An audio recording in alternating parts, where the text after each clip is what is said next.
kita mengingatkan, jangan mundur, jangan menyerah, jangan takut. Kita lawan sampai terjadi perubahan di Republik ini. Merdeka! Allahu Akbar! Tugas kita adalah melemparkan tongkat Musa. Nanti Allah yang akan mengubahnya menjadi ular-ular yang akan memakan ular-ular palsu sihir Fir'aun. Tugas kita adalah melemparkan tongkat Musa untuk membelah lautan. Wama romaita iz romaita walakinnallah roma.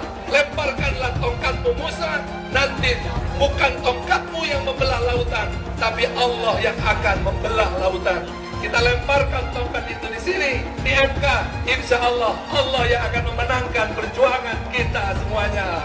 Allahu Akbar. Saya Bunda Mary, kami datang dari Lampung untuk mensupport kepada Bapak Anies dalam sidang MK hari ini. Kita menggugat atas ada indikasi dugaan kecurangan di dalam Pilpres kemarin. Kami dari daerah berkumpul, tentunya teman-teman tim hukum di dalam itu sudah membawa data-data fakta-fakta yang akan digugat di persidangan nanti. Yang jelas itu kami sebagai rakyat ingin memiliki seorang pemimpin yang ngerti tentang etik. Dari awal saja itu Gibran paslon nomor 2, calon wakil presiden itu sudah melanggar kode etik di MK maupun di KPU. Nah ini hal yang inti ya. Kami tidak ingin negara ini dipimpin oleh seorang pemimpin yang tidak ngerti tentang etik. Dua-duanya didiskualifikasi, atau kalau memang tidak bisa dua-duanya, satu saja cukup, yaitu Gibran, dan diulang pemungutan suaranya. Dan harusnya kalau keberatan terhadap Gibran ini kan berulang-ulang dibilang, sama misal Hotman Paris bilang sudah bertemu 5 kali debat kok, sudah salaman rangkul-rangkul, masa nggak mengakui orang, ya kan? Ini kan secara hukum itu pengakuan, itu nggak ada keberatan. Waktu mengambil nomor juga terima aja semua. Harusnya ketika mau dimulai keberatan, tapi kan tidak keberatan. Keberatan semua ini, gugatan semua ini ada ketika kalah, ya kan? Ketika kalah baru ngomong macam-macam, dan kemudian mereka tidak menempuh. Kalau menurut saya ini paslon 01 tidak taat hukum. Lawyer itu pegangannya adalah undang-undang, ya, bukan pendapat, bukan opini, bukan asumsi. Saya Prabowo menang segera pindah agama. Saya nggak percaya. Ya, saya yang percaya yang menang itu adalah Anies Baswedan. Karena Allah tidak ridho Prabowo jadi presiden. Waktu saat kampanye bukannya berzikir malah berjoget-joget nggak jelas. Lihat Anies kampanye sambil jadi imam dari Padang, kan itu bukan jadi presiden. Mana pantas Prabowo jadi presiden, hasilnya apa? Kampanye bukannya berzikir, bukannya berselawat, malah joget-joget nggak jelas. Udah badannya kayak apa? Tuhan, jika kami kumpulan orang-orang menuntut kebenaran, alirkan badai tsunami, arahkan alirannya menuju KPU, menuju Bawaslu, menuju Istana. Tuhan, dalam Ramadan 1445 Hijriah, kabulkan ya Rabb. Antum Bapak udah sepuh, udah kasih aja yang muda ntar lagi diganti nama Samsul, aduh. Iya nggak? Itu muda kok. Ya Samsul apalagi pelongo pinter nggak sih? Yang ngomongnya kagak pinter, udah jauh sama. Kata siapa? Pas debat kan pinter banget ya. Aduh lawang diajarin, ada monitornya di belakang. Oh kita emang bukan. Apalin ya kok, lalu ya. Pak, Indonesia orang pinter, rakyatnya orang cerdas. Jangan mudah dibodohi. Mereka oligarki dengan semena-mena seperti itu, ngapain? Jadi kalau Prabowo udah ditetapin presiden gimana malam ya, ini? Ya mau diterima udah, mau gimana? Kita udah doang berusaha ya, tiap hari. Perang. Itu udah perang, tapi kan tetap menangan mereka, Pak. Teman kita ditangkap-tangkapin apa itu, Pak? Siapa yang jadi Bapak Presiden? Anies. Abah Anies jadi presiden. Entah dilantik Abah Anies nomor 1. Abah Anies. Abah Anies nomor 1. Cinta damai. Dicium sama anak kecil mau, sama bapak-bapak mau, sama nenek-nenek cium tangan mau. Presiden kayak gitu. Abah Anies jadi presiden sedunia. Abah Anies. Abah Anies nomor 1. Abah Anies.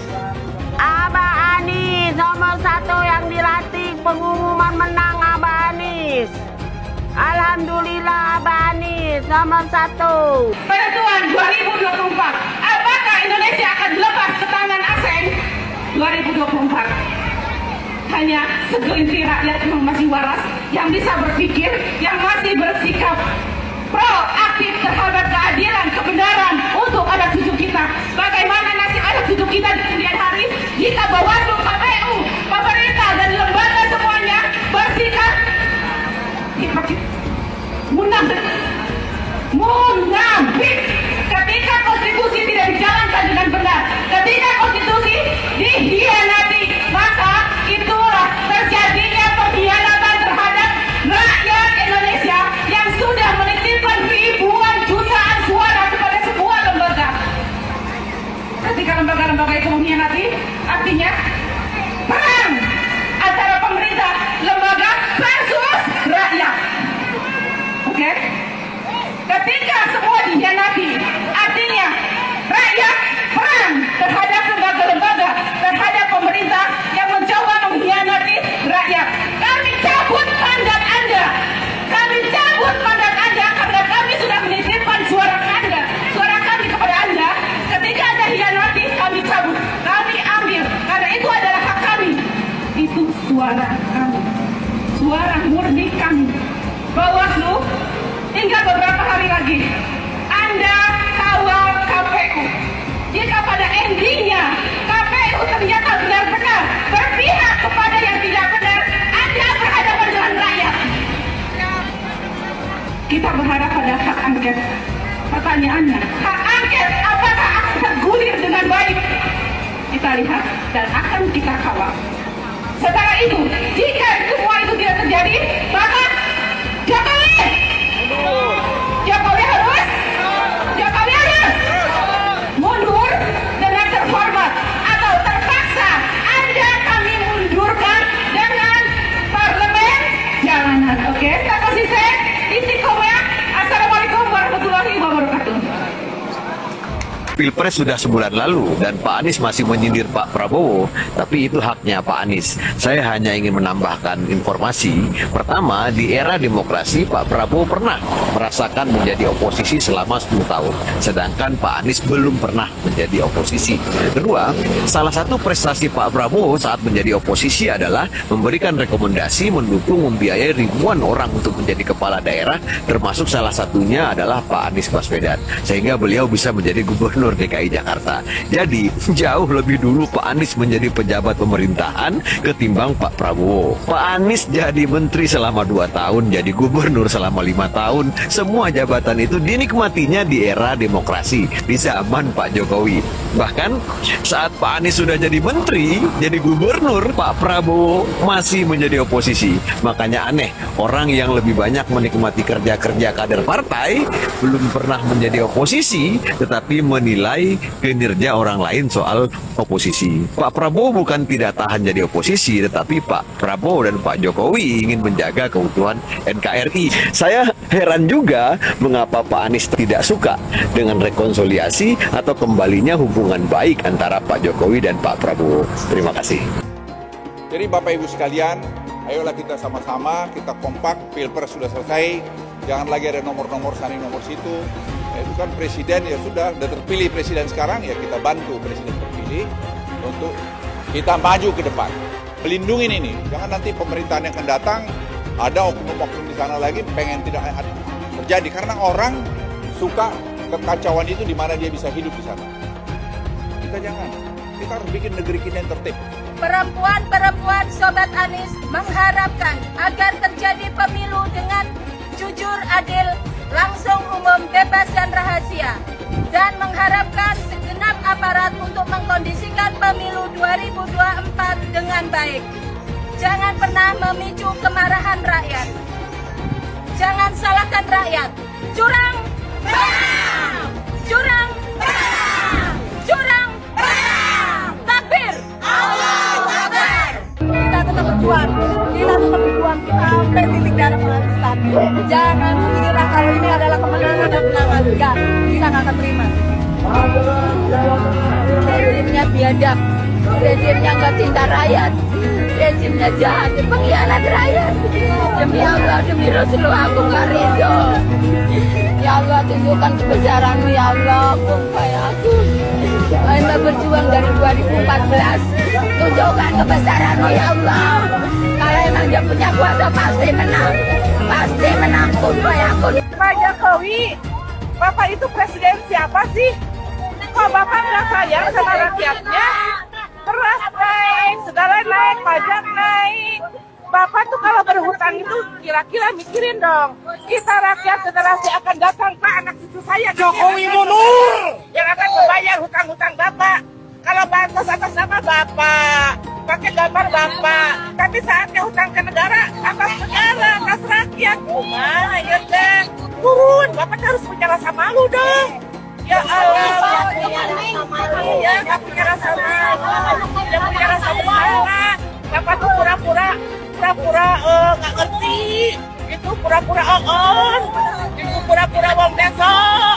Bapak itu pura-pura pelangak pelongok, padahal Bapak itu mematikan rakyatnya, Pak. Kasihan rakyat ini, jangan pura-pura pelangak pelongok. Aku nggak tahu, kalau ditanya aku nggak tahu. Masa seorang presiden nggak tahu segala sesuatu permasalahan yang ada di negeri ini? Rakyat, Pak, turun aja Bapak. Nggak punya malu, Bapak ini. Kasihan, Pak, pada pejuang 45 yang sudah memerdekakan negeri ini. Menangis itu para arwah-arwahnya. Masih Bapak, seluruh rakyat Indonesia dari Sabang sampai Merauke, Pak. Semua itu rakyat. Kami sudah muak dengan pemilu curang. Kami datang ke sini sebagai rakyat sipil bergerak. Kami cinta yang namanya keadilan. Kami cinta namanya perubahan. Kami muak dibohongi, dicurangi. Dengan siapa? Tanyakan sendiri dengan hati kalian. Pengen perubahan, tapi kalau diajak bergerak untuk menegakkan keadilan di kantor KPU, KPU itu curang. Saya tanya Bapak KPU, goblok nggak? Goblok apa enggak? Tolol apa goblok? Ngakunya insinyur, ngakunya profesor, tapi diajak jebun neraka. Dia mau dengan money dan jabatan yang terjual belikan negara kita oleh siapa? Komunis Cina.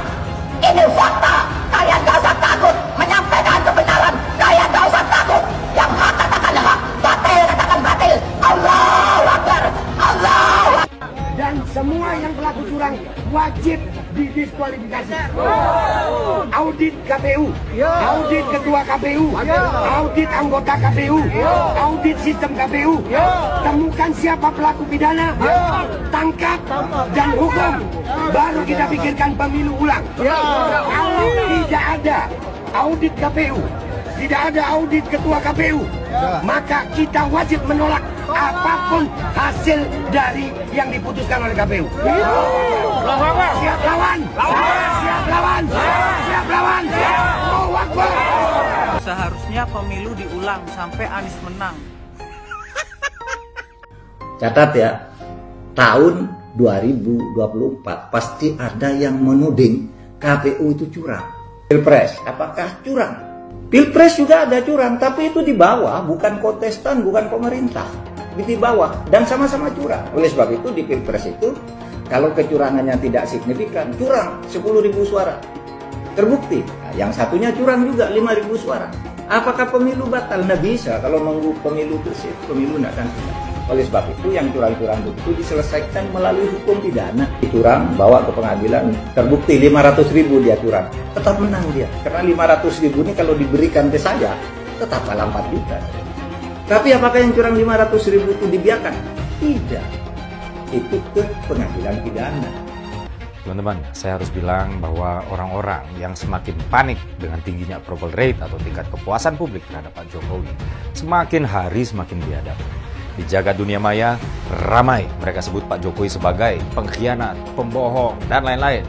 Ramainya upaya pembusukan kepada Pak Jokowi Yang saya duga adalah sebagai upaya elektoral untuk menghentikan fenomena tingginya approval rate Pak Jokowi. Dinyinyirin seolah Pak Jokowi membagikan bansos untuk meningkatkan tingkat kepuasan masyarakat. Padahal saat menyusun program bansos, setidaknya 8 kementerian itu dilibatkan. Bahkan kebutuhan akan bansos ini dikaji secara teknokratik oleh Bappenas, dianalisis perspektif keuangannya oleh Kementerian Keuangan, lalu disetujui oleh DPR RI yang lintas fraksi. Saat itu nggak diributin, bahkan disetujuin. Lalu kenapa sekarang diributin? Ya program bansosnya diributin, ya Pak Jokowi yang bagiin langsung bansosnya juga diributin. Ya karena yang ributin ini dulu belum merasakan dampak elektoral dari pecah kongsi dengan Presiden Jokowi. Ketika dampak tersebut udah dirasain, mereka sibuk menyerang Pak Jokowi dengan membabi buta. Jangan hanya karena adanya korelasi negatif antara kepuasan rakyat terhadap kinerja Pak Jokowi dan elektabilitas si Copras-Capres, maka terkesan takut kalau Pak Jokowi dicintai rakyat. Bahkan mereka nggak ada yang bisa buktiin semua tuduhan yang mereka tembakin ke Pak Jokowi. Justru dari kubu mereka lah yang pernah terbukti melakukan kecurangan. Saya mensyukuri kenapa kalah, kenapa ditahan. Saya bersyukur atas itu semua. Saya coba bayangkan ya, kalau seandainya waktu itu kita menang gitu ya, hari ini belum tentu kita bisa nikmati seperti ini. Kita bersyukur 5 tahun Tuhan izinkan kasih ke orang yang pintar ngomong untuk kerja. Coba kalau kita bayangkan gitu ya, kalau kemarin saya masih jadi gubernur, ini saya udah turun ini. Tapi yang pintar ngomong itu dikira orang hebat kan?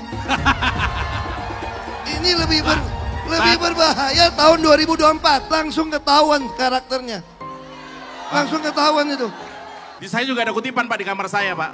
Tulisannya, Jakarta telah mengambil keputusan yang fatal. Jangan hanya konsentrasi pada pembangunan benda-benda mati yang indah difoto dan bisa ditunjukkan dalam 5 tahun hasilnya. Kalau kita mau menilai sebuah janji, maka lihat janjinya, lalu lihat kenyataannya. Dulu janjinya apa ya? Dan ini aneh, betul-betul aneh. Ini bukan kampanye, tapi saya sampaikan sini. Di satu sisi menyiapkan jalur-jalur air untuk dikirim ke laut, di sisi lain di lautnya dipasang dengan pulau reklamasi, tinggal tunggu waktu jadi rob, air balik. Dan ini melawan sunatullah. Kenapa? Air itu turun dari langit ke bumi, bukan ke laut. Harusnya dimasukkan ke dalam bumi, masukkan tanah. Di seluruh dunia air jatuh itu dimasukkan ke tanah, bukan dialirkan pakai gorong-gorong raksasa ke laut. Jakarta telah mengambil keputusan yang fatal. Bukan banjir, itu memang parkir air. Bukan banjir, itu memang parkir air. Masyarakat berkeliling dengan membawa toa untuk memberitahu semuanya, termasuk sirine. Ibon 82 miliar. Apa alat transportasi yang dimiliki oleh hampir setiap orang? Alat transportasi yang dimiliki semua orang adalah kaki.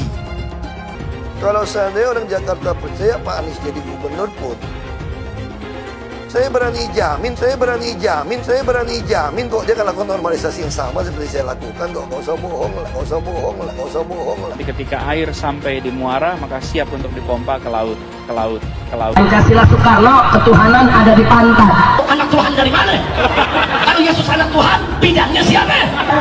Besok di seluruh wilayah Indonesia kami katakan dan Iblis hanya menggoda orang yang beriman. Makanya jarang-jarang orang kafir kerasukan setan. Yang kerasukan setan itu orang baik-baik. Jarang, saya belum pernah nengok Cina kerasukan setan. Pernah tak Ahok itu kerasukan setan? Enggak, setannya juga pernah. Karena sesama setan dilarang saling menggoda. Karena di salib itu ada jin kafir. Karena di salib itu ada jin kafir. Karena di salib itu ada jin kafir. Haleluya. Kepalanya ke kiri apa ke kanan? Kepalanya ke kiri apa ke kanan? Tetap percaya salib itu lambang mulia, bukan jin. Kok ketawa? Aku gak nyindir siapa-siapa loh. Anies merupakan antitesis daripada Pak Jokowi.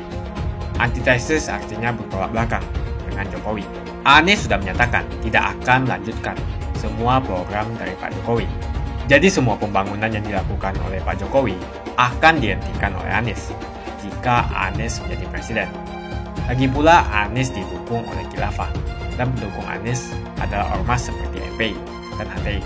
Apa kita mau FPI dan HTI kembali di Indonesia jika Anies memimpin? Anies juga dikenal sebagai bapak politik identitas yang menghalalkan segala cara untuk menggapai kekuasaannya, termasuk menggunakan politik identitas berbasis agama. Lihatlah di kasus Ahok waktu itu. Kita sudah bisa melihat hasil kerja Anies selama 5 tahun di Jakarta. Tidak ada satupun janji yang dipenuhi dan tidak ada kinerja yang bisa dibanggakan. Dari DP 0%, OKOC, kelebihan bayar, Formula E, banjir, sumber resapan, jalan rusak, dan gonta-ganti nama jalan. Lihatlah rekam jejak Anies selama 5 tahun. Bayangkan Indonesia ke depan jika dipimpin oleh Anies. Dan bayangkan jika Anies menang. HTI dan FPI, ormas khilafah yang dibubarkan itu akan dikembalikan oleh Anies. Apakah kita mau Pancasila diganti jadi khilafah? Perkataan Ahok sudah terbukti dan Jakarta sudah menjadi korban. Jangan biarkan Indonesia menjadi korban kibulan Anies Baswedan. Umat minoritas, terutama kaum Tionghoa, tidak akan memilih Anies Baswedan. Teman-teman pasti tahu dong, sidang sengketa hasil pemilu 2024 di MK. Jadi pihak paslon nomor 1 yaitu Pak Anies Muhaimin dan juga paslon nomor 3 yaitu Pak Ganjar Mahfud ya nggak terima dengan kekalahan mereka, lantas mereka menyengketakan hasil Pilpres 2024 kemarin. Nah, karena menurut hemat saya nih teman-teman, koar-koar di luaran bahwa pemilu curang itu cuman akan mendelegitimasi hasil pemilu aja. Nggak ada faedahnya buat rakyat, malah banyak mudaratnya. Jadi sekali lagi, mari kita hormati langkah hukum paslon yang kalah ini. Sidang di MK pun adalah forum yang sangat sakral, sangat terhormat. Menurut saya ini jauh lebih baik ya, daripada ya mereka yang kalah terus koar-koar di luaran ya, dan nggak mau pakai kanal yang udah disediakan oleh hukum ya, seperti Bawaslu, DKPP, dan terutama MK kalau soal sengketa hasil. Nah, yang saya mau bahas adalah jalannya persidangan di MK, ya sidang kemarin ya, yang menurut saya nggak luput diisi oleh momen-momen lucu. Pertama-tama saya ingin mengucapkan bahwa saya atau siapapun wajib menghormati langkah mereka ini karena memang hukum menyediakan kanal penyengketaan ini. Ya kalau memang terjadi kecurangan dalam proses pemilu yang berdampak pada hasil. Nah, maka MK di sini berwenang untuk meluruskan, bahkan bisa membatalkan hasil pemilu tersebut. Nah, teman-teman, inilah 3 momen lucu dalam sidang kesaksian Paslon Amin yang membuat gugatan paslon-paslon kalah pemilu ini seperti kayak bercandaan gitu. Pertama, saksi Amin diulti supaya kasih kesaksian doang ya, nggak pakai bumbu opini pribadi. Jadi awalnya saksi Amin yaitu Mas M. Fauzi dengan percaya dirinya seperti mengajari forum bahwa perolehan suara itu dipengaruhi oleh keberpihakan kepala daerah yang menggunakan wewenangnya untuk kemenangan paslon tertentu. Ya sebenarnya nggak salah sih substansi ucapan Mas Fauzi ini. Tapi kan beliau dihadirkan ke sana sebagai saksi. Ya, untuk membuktikan apa yang menjadi dalil dalam permohonan sidang, bukan mengulang lagi apa yang didalilkan dalam permohonan sidang. Dikutip dari kantor berita.com, saksi Amin kepergok nambah-nambahin opini pribadi ke dalam kesaksian yang sudah disumpah. Sebagai catatan, teman-teman, saksi di dalam sebuah persidangan dihadirkan untuk memberikan kesaksian bahwa dia pernah melihat, mendengar, atau mengalami, atau memiliki alat bukti yang sah di mata hukum. Bukan untuk berargumen apalagi menyampaikan pendapat pribadi yang nggak ada hubungannya dengan materi kesaksian yang diminta oleh hakim. Akhirnya Ketua Mahkamah Konstitusi Pak Soehartoyo yang mengingatkan saksi M. Fauzi tersebut untuk menjawab sesuai dengan kapasitasnya aja sebagai saksi. Hakim Soehartoyo meminta M. Fauzi untuk nggak nambah-nambahin dengan pendapat pribadi. Kedua, diminta tunjukin bukti, saksi Amin malah kasih screenshot. Teman-teman, Pak Admin ini kok ya jadi saksi, tapi kesaksiannya kosong. Lah diminta bukti malah screenshotan yang dikasih. Ini forum sidang Mahkamah Konstitusi loh, bukan ngobrol-ngobrol warung kopi. Bahkan dalam perdebatan politik di TV-TV aja harus lebih serius daripada kelakuan Pak Admin ini. Ada-ada aja. Jadi dijawab oleh Pak Admin bahwa ia punya buktinya. Tapi Pak Admin tergagap ketika Hakim Saldi bertanya, bukti tersebut diregistrasikan di nomor berapa pada berkas permohonan yang diajukan. Dan Pak Admin ngaku bahwa bukti tersebut nggak didaftarin dalam berkas permohonan. Didesak terus, mana buktinya? Akhirnya Pak Admin bilang, di HP saya, katanya. Dikutip dari kantor berita Kompas.com, hal ini berawal dari Hakim Saldi yang meminta bukti atas kesaksian si saksi yang dibawa oleh penggugat, yaitu Mas Adnin Armas ya, yang menyebut bahwa pasangan calon nomor urut 1 dan 3 itu bahkan nggak mendapatkan suara satupun ya di Kelurahan Cileksa, Kabupaten Bogor. Teman-teman, ini nih yang terakhir.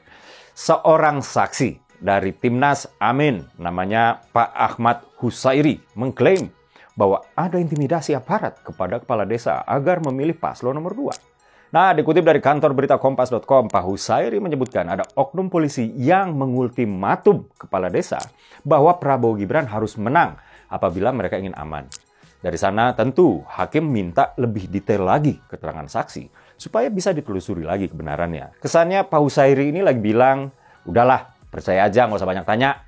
Ya kalau gitu ngapain ada sidang, Pak? Kalau alasannya adalah takut mengungkapkan nama di forum sidang resmi dan terhormat ya, bukan wawancara media biasa, karena alasan keamanan, hukum udah sediakan kanal yang namanya LPSK. Ini kan kayak nggak serius, boro-boro bicara keadilan, kalau kelakuan mereka aja kayak jadiin sidang MK ini bercandaan. Jadi hakim nanya dong, siapa nama oknum polisi tersebut? Nah, mengaku tahu nama oknum polisi tersebut.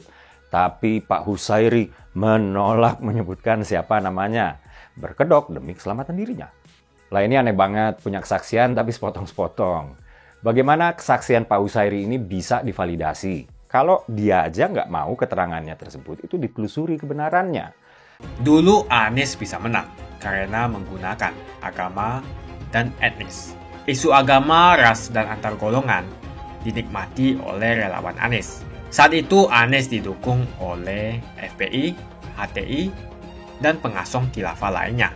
Pada akhirnya Ahok harus kalah, namun kekalahan dia adalah kekalahan yang membuka mata rakyat Indonesia bahwa masih ada orang-orang yang menang dengan cara menggunakan politisasi agama atau politik identitas berbasis agama. Ternyata banyak sekali orang yang dengan mudah terhasut lewat jalan-jalan seperti itu. Relawan Anies terutama dari FPI, HTI, PA212 seperti Bar Smith dan Rizik Syihab selalu menghujat Cina, etnis Cina. Tapi saat ini negara Cina sudah menjadi nomor 1 di dunia. Saya bangga sebagai Cina. Etnis Tionghoa dicap sebagai pemberontak, sedangkan etnis Arab dianggap sebagai Tuhan atau Tuan dari pribumi. Etnis Arab dipuja-puja dan dianggap sebagai dewa. Lihat saja Rizik Syihab dan Bar Smith dipuja-puja, padahal mereka mengujar kebencian. Pengasong khilafah seperti Rizik Syihab, Bar Smith, dan teman-teman, mereka hanya buat gaduh di Indonesia. Sedangkan negara yang mereka sanjung-sanjung itu, Arab Yaman, masih belum maju dan masih terbelakang. Saya percaya Indonesia dengan mayoritas pribumi juga akan menjadi negara maju. Seharusnya Arab Yaman belajar dari negeri Cina, seperti kata kitab suci. Belajarlah sampai ke negeri Cina. Anies dan juga pendukung Anies seperti Rizik Syihab, Bar Smith, dan kelompok-kelompok HTI dan FPI harus belajar ke negeri Cina supaya tidak lagi melakukan kelebihan bayar. Yang jelas saya memilih pribumi, bukan yang dari Yaman. Ganjar jelas pribumi, nasionalis, dan pasti akan melanjutkan visi dan misi dari Pak Jokowi. Suara Ahok merepresentasi warga minoritas, dan etnis Tionghoa mendukung Ganjar Pranowo. Ahok pasti akan mendukung Ganjar karena Ahok anti radikalisme. Ahok yang jelas tidak akan mendukung Anies Baswedan karena Anies Baswedan didukung oleh kelompok khilafah, HTI, dan FPI, ormas terlarang itu. Anies merupakan antitesis daripada Pak Jokowi dan diragukan kenasionalisannya, apalagi pribumiannya. Antitesis artinya bertolak belakang dengan Jokowi. Anies sudah menyatakan tidak akan melanjutkan semua program dari Pak Jokowi. Jadi semua pembangunan yang dilakukan oleh Pak Jokowi akan dihentikan oleh Anies jika Anies menjadi presiden. Lagi pula Anies didukung oleh khilafah dan pendukung Anies adalah ormas seperti FPI dan HTI. Apa kita mau FPI dan HTI kembali di Indonesia jika Anies memimpin? Anies juga dikenal sebagai bapak politik identitas yang menghalalkan segala cara untuk menggapai kekuasaannya, termasuk menggunakan politik identitas berbasis agama. Lihatlah di kasus Ahok kali itu. Kita sudah bisa melihat hasil kerja Anies selama 5 tahun di Jakarta. Tidak ada satupun janji yang dipenuhi dan tidak ada kinerja yang bisa dibanggakan. Dari DP 0%, OKOC, kelebihan bayar, Formula E, banjir, sumber resapan, jalan rusak, dan gonta-ganti nama jalan. Lihatlah rekam jejak Anies selama 5 tahun. Bayangkan Indonesia ke depan jika dipimpin oleh Anies. Dan bayangkan jika Anies menang. HTI dan FPI, ormas khilafah yang dibubarkan itu, akan dikembalikan oleh Anies. Apakah kita mau Pancasila diganti menjadi khilafah?